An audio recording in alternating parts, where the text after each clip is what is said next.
Hello, this is the Fiction Nonfiction Podcast from Literary Hub, where we believe that every issue in your Twitter feed or on the evening news has already been tackled somewhere in literature. I'm Whitney Terrell, the author of the novel The Good Lieutenant. And I'm Vivi Ganeshananthan, also known as Sugi, author of the novel Love Marriage. Sugi. Yes. I don't want to say anything that's going to denigrate our previous guests, who are all very well-known writers, but we have somebody who's like legit famous on the show today. But Whit, I'm on the show with you every week and you are famous. No. I'm talking Golden Globes famous. Oh, you mean actually famous? Yes, there's a difference between writer famous and actor famous. I think we all know that. But this guest, who we're going to keep teasing, you'll find out in a minute who it is also going to help us talk about a very serious issue, which is this spate of new anti-trans laws that are coming out across the United States. And in just the first 3 months of this year, we've seen new laws proposed and passed in places from South Carolina to Arizona to your home state of Missouri. It's actually over 35 states that have passed laws that have affected the daily lives and basic rights of transgender Americans. It's an incredibly upsetting thing to see. It feels like we're moving backwards in a way that we should not be. But I do think it's something that we should be talking about on this podcast and that everyone should be talking about. That's why we're looking forward to our discussion with this episode's guest. Alexandra Billings is an award-winning actor and longtime LGBTQ and HIV/AIDS activist.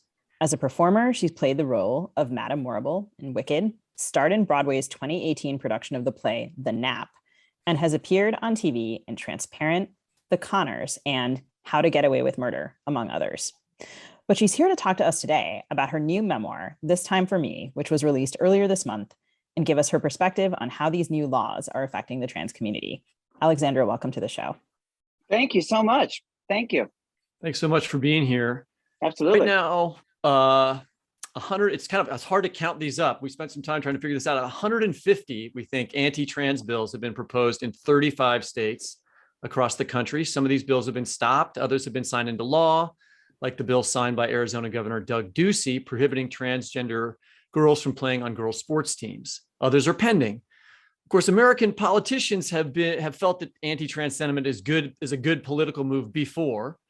So does this new spate of legislation represent like a dangerous acceleration of anti-trans sentiment, or does it just represent the status quo in America? Yes and yes. Okay. Yes to both.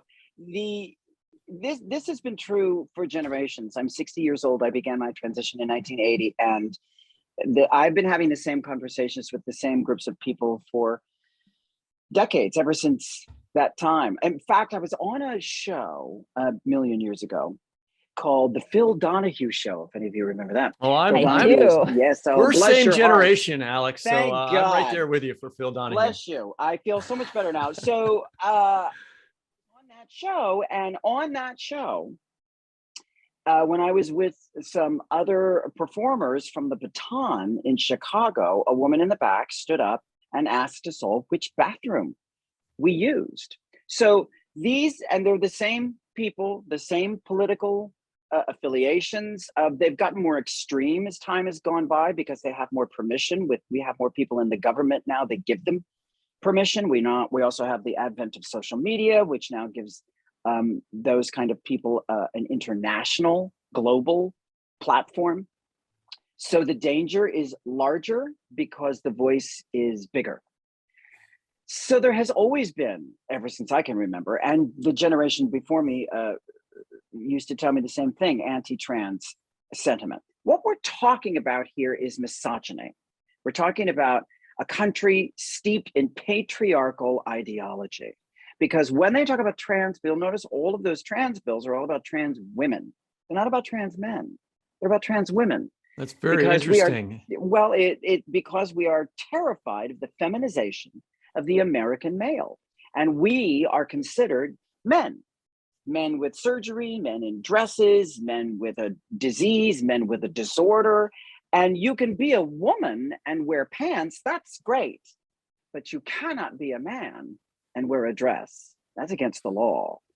And they actually now are making those laws. I have been arrested before in the 1980s for walking across the street. There were laws on the book. They were called indecency laws, and they don't seem so archaic anymore. But I was arrested simply because I wasn't wearing 2 articles of what they deemed male clothing underneath my kind of fabulous Norma Kamali, I have to say.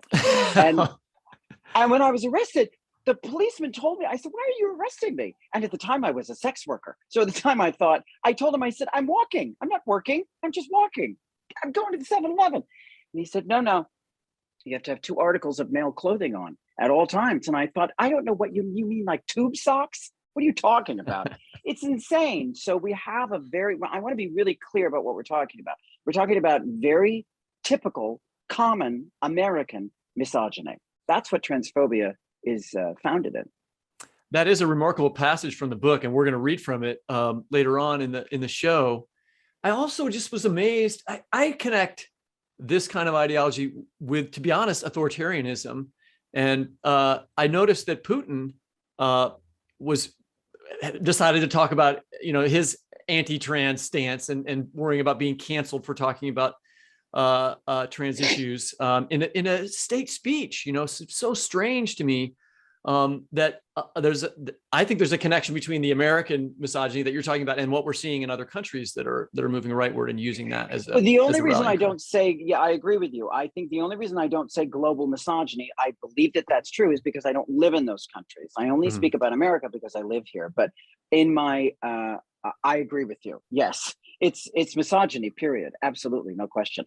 And remember, back in the 1980s and 90s, when the AIDS plague, this is my second viral plague, and the first viral plague that happened that wiped out most every single one of my friends, that administration, which was Ronald Reagan's administration, it took them 4 years to even say the word AIDS or HIV. 4 years. So we lost hundreds of thousands of people were dying at that time because the disease began in the gay male community. And to be, again, when you're a gay male, that's against the law. So at the time, it was killing all the right people. So I really appreciate your precision with language here, and I have kind of another question about that, because thinking about the new laws the laws that have been passed in recent years. Idaho passed the first law related to transgender sports participation in 2020. So much of the discourse I see around this is also, as you note, misogynistic. Though that law was blocked in court, West Virginia passed a similar law, and 9 other states followed. And then most recently, Whitney mentioned Doug Ducey, and he has just proposed a similar ban. And I'm quoting him here. He says, "Every young Arizona athlete should have the opportunity to participate in extracurricular activities that give them a sense of belonging and allow them to grow and thrive," Ducey said. So I'm curious to hear you talk about the language here, because to me, it seems designed to dehumanize and to put trans athletes outside any human category. They're not included. Like when he says every young Arizona athlete, he's not including trans athletes. I've been playing girls' sports for 45 years. I've been using women's public restrooms for 30 years.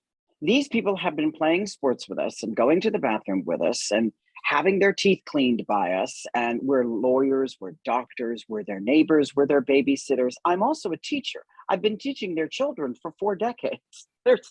So this isn't new. What's new is we are louder. We're taking up more space. Trans people didn't appear in the 1980s because everyone was doing too much cocaine. Like there's an entire generation, that sort of feels like we just popped up, like what's all this trans stuff? We found an identity because we found a container to put ourselves in. Before we weren't called anything.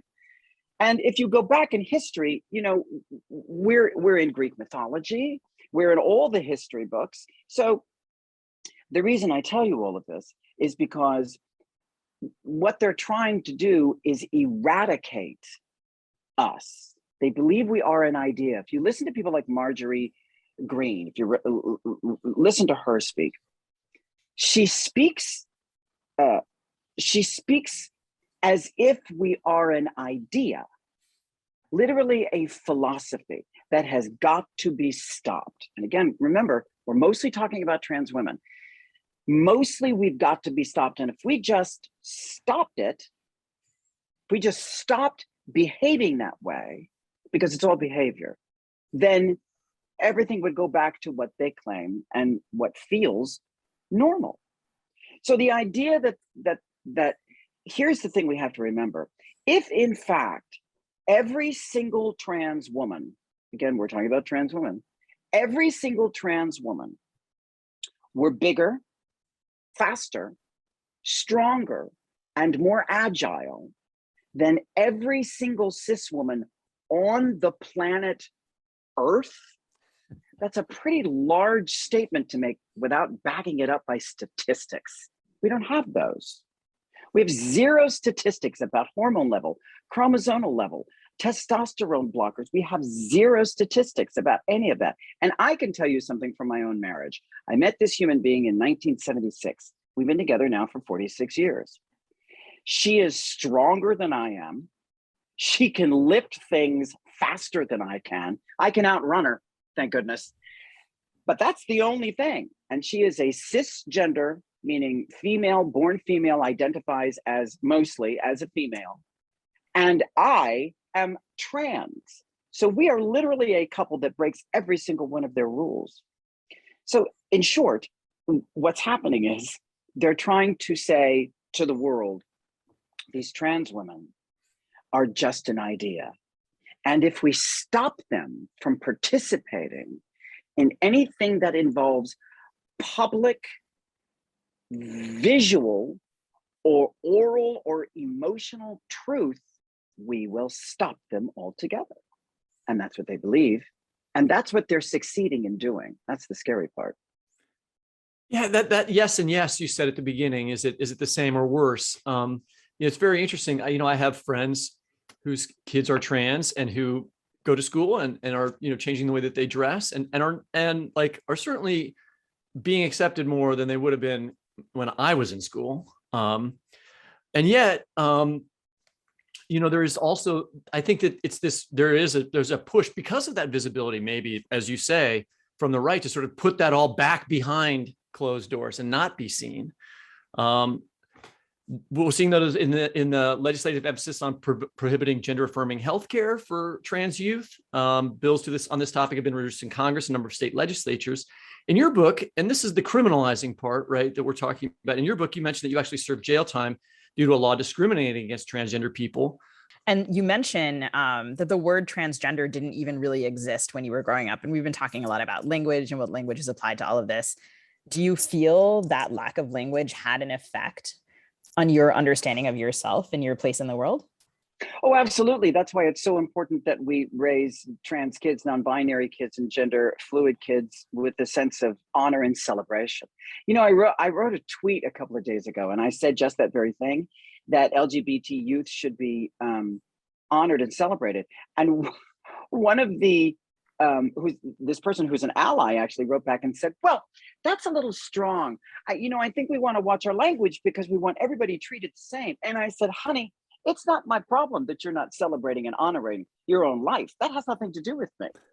If you want to live your life in a mundane, easy way that has absolutely nothing to do with celebration of who you are and what you've accomplished, you do that over in the corner. I intend to celebrate these children.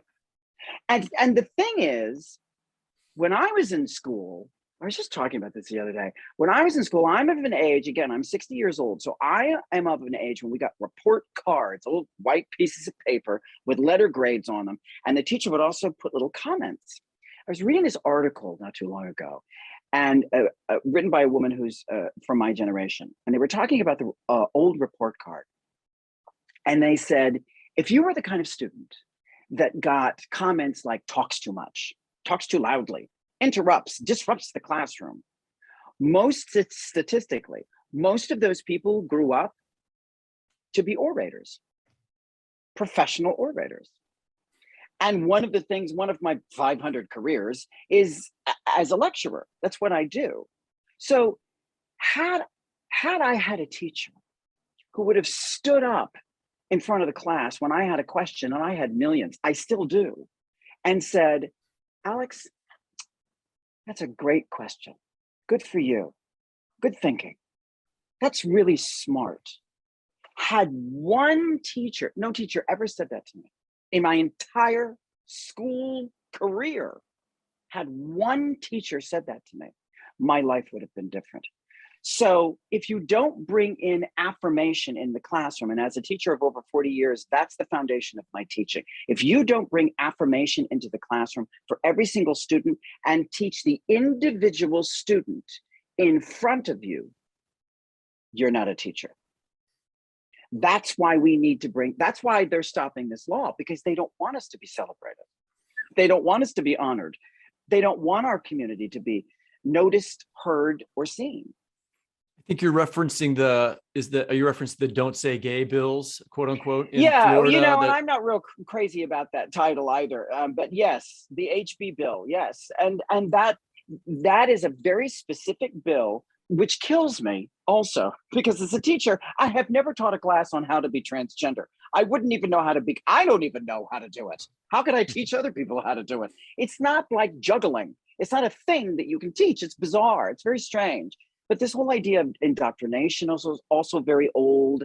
This whole idea that LGBTQ people are pedophiles is very old. This is very archaic ideology that's been carried with this generation, the 50s generation, the 60s generation, And so it's sort of old hat, but that's where that comes from. And that bill is about silence. It's not about not saying a word. It's not about a specific word. It's about taking an entire community of people and removing any kind of affirmation as to who they are, annihilating it. We have to be really clear about what that thing does.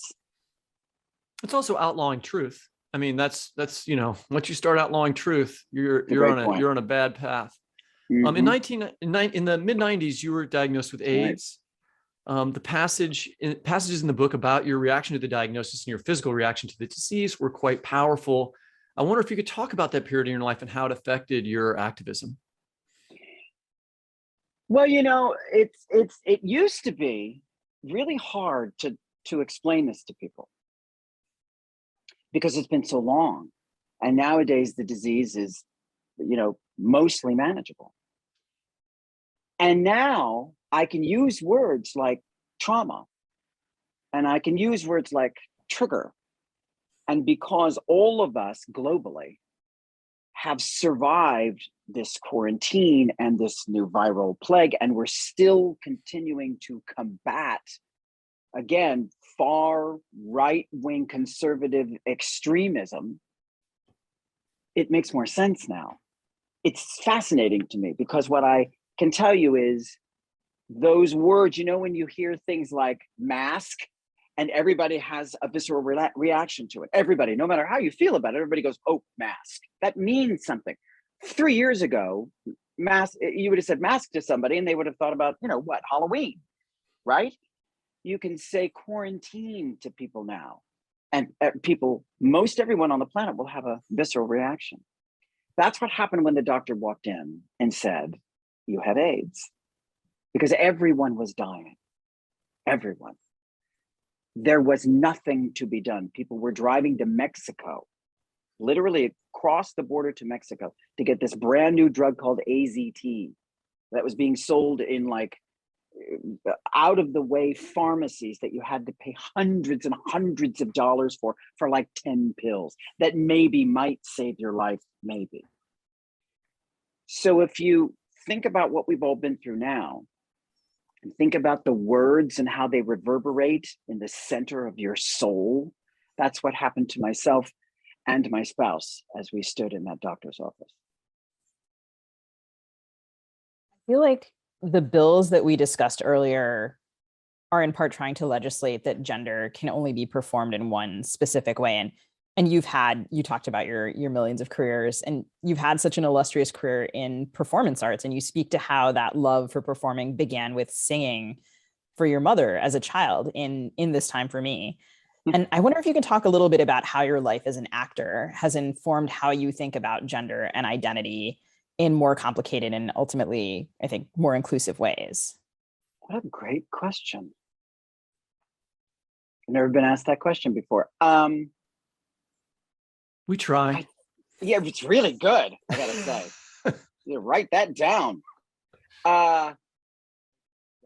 I think it's the reverse. I think my gender identity informed my art because I knew I was trans even without knowing the word before I understood what art was or even how to do it or even that it existed.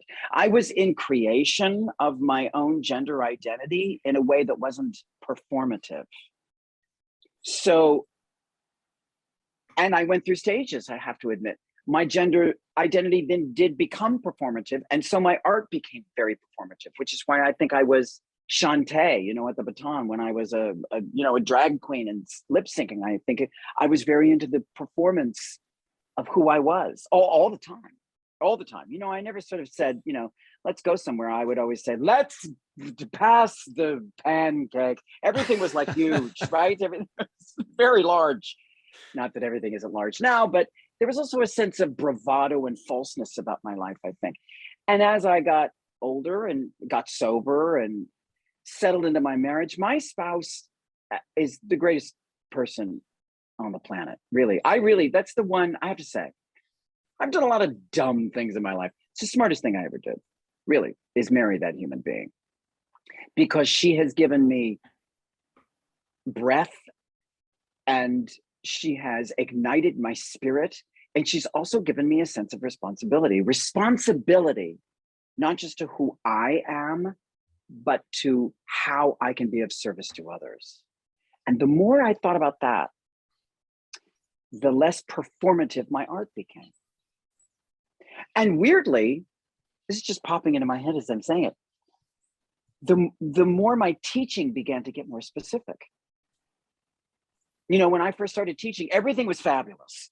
Everything everybody did, because I was so scared. I was so, it's still scary, but it was really frightening. Everything was great. Like the students will go, how was that? And I'm like, great, please like me. I was so terrified.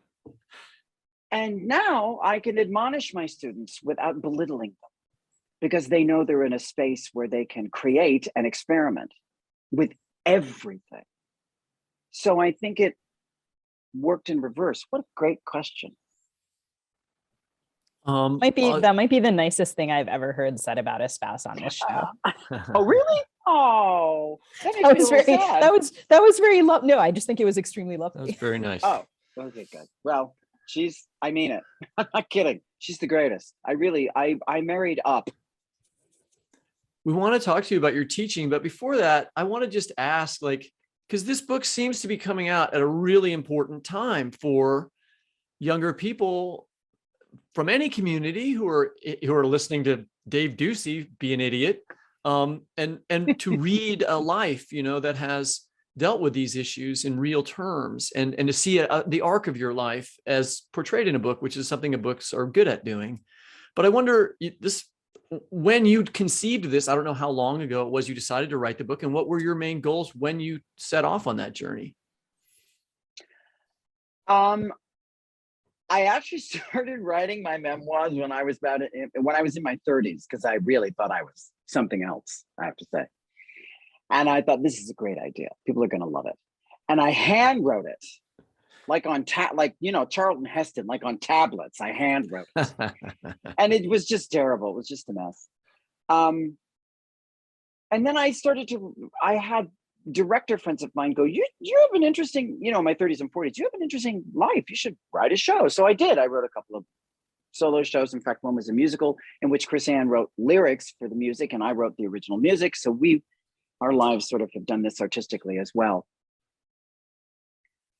And so I think I've been writing this for a couple of decades, but it wasn't until the quarantine, because there was nothing else to do, really. Well, what else? What are we going to do? And my mentor and friend, and who I lovingly call my work wife, Joanne Gordon, she said, well, I'll help you with it. Because Chrisanne was the one because I was very depressed, very sad and triggered, because, it's like I said, my second viral pandemic. And she said, why don't you write your book? And I went, oh, don't be ridiculous. And she said, no. What else are you doing? Sit down, just start writing.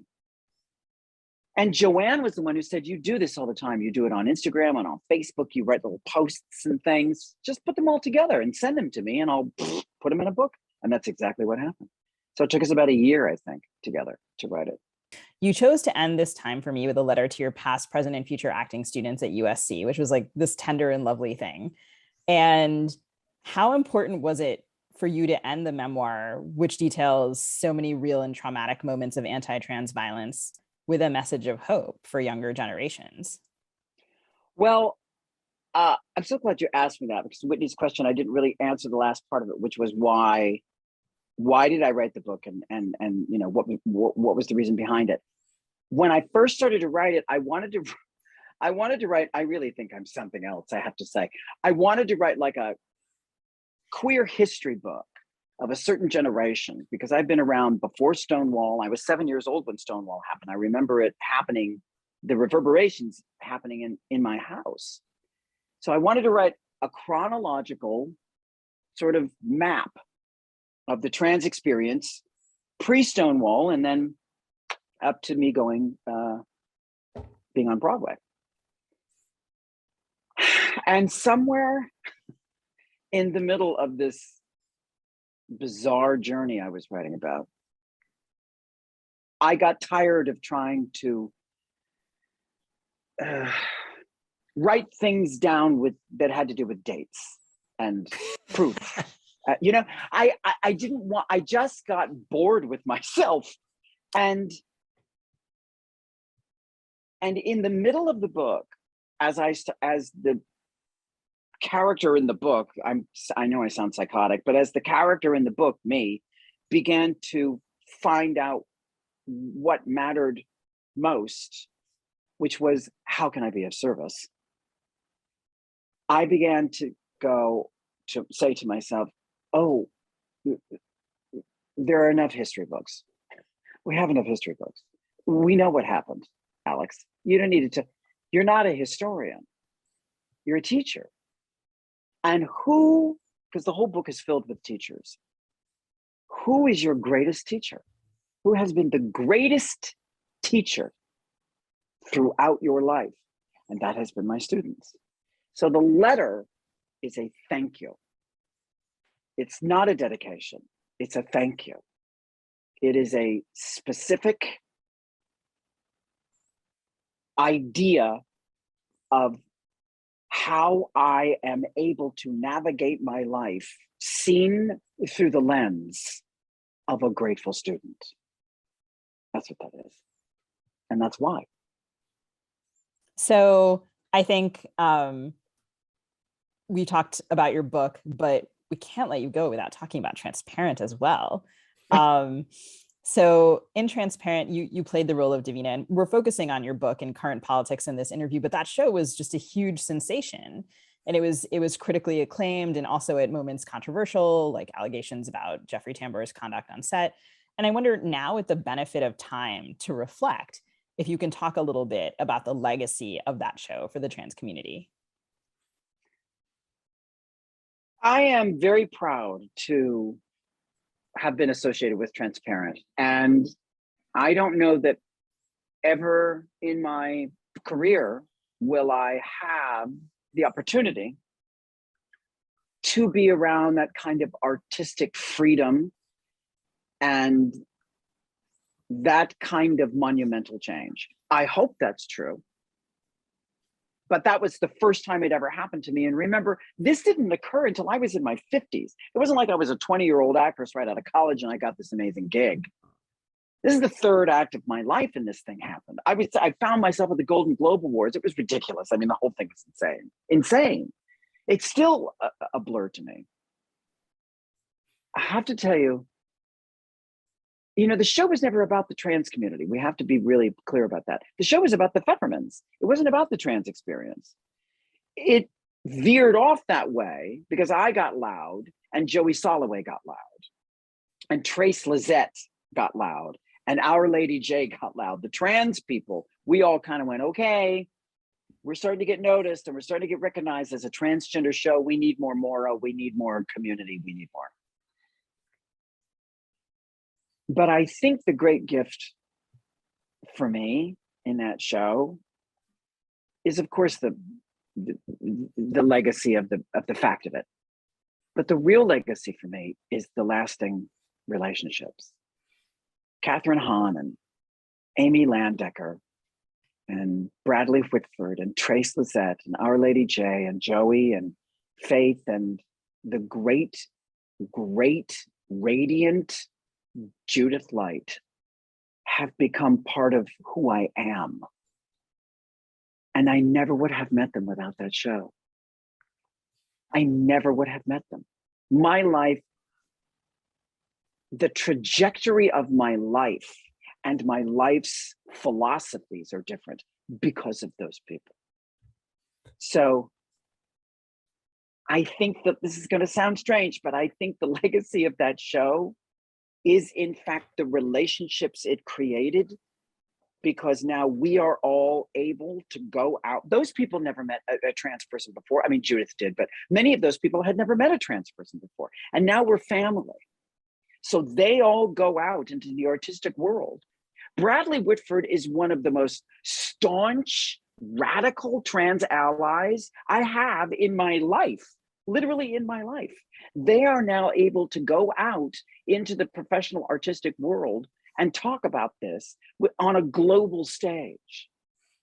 And not just talk about it, they love me, they know me, they're part of our lives. So they're able to talk about it from a place of truth and great freedom. And that, I think, is the lasting legacy of Transparent. Well, isn't Joey Soloway like the editor at large for Topple Books that published their memoir? I mean, so there's a connection to the book as well. That's exactly right. Yeah, that's exactly right. Yes, yes, yes. The book wouldn't have happened without Joey Soloway. It simply wouldn't have happened.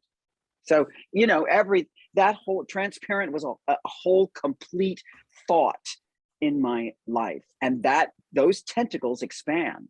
It's bigger. It's not just a show that happened and was iconic and well received and beautifully written and well acted and then is over. It's a show that has an enormous amount of chaos and mess and joy in it, and has created this amazing net of human beings that are still talking and still on our side. That's everything. Well, Alexandra, thanks for including us in your net of and talking to our listeners about You're very welcome. Your book. We encourage our listeners to go out and pick up a copy of Alexandra Billings' new memoir, This Time for Me.